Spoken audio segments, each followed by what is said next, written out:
Kapin 30 ka mga video carrera machines ang gipangguba sa Police Regional Office 10. Ato ibalik si Cyril Chavez.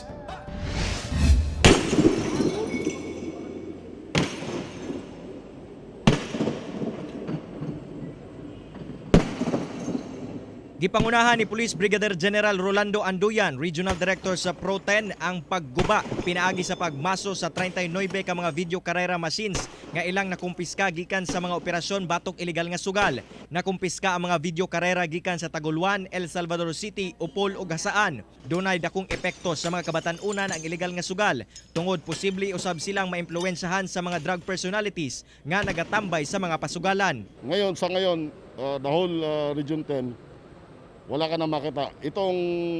This will be the last of dito sa Taguluan. Giila ang lungsod sa Taguluan sa Misamis Oriental nga usa sa mga lugar sa rehiyon nga adunay pinakadaghan nga ihap sa mga video karera. Busa gikalipay sa alkalde nga hinay-hinay nang nawagtang ang ilegal nga binuhatan sa iyahang lugar.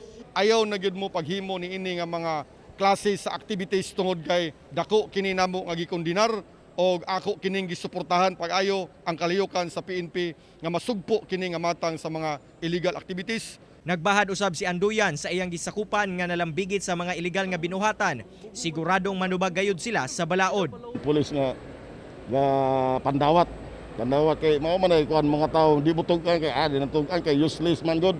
Ang pulis kadawat man kita sila karon nga ang pulis wala na tungod sa directives sa atong PNP. Kauban si James Yap sa kamera. Ako, si Cyril Chavez para sa One Mindanao.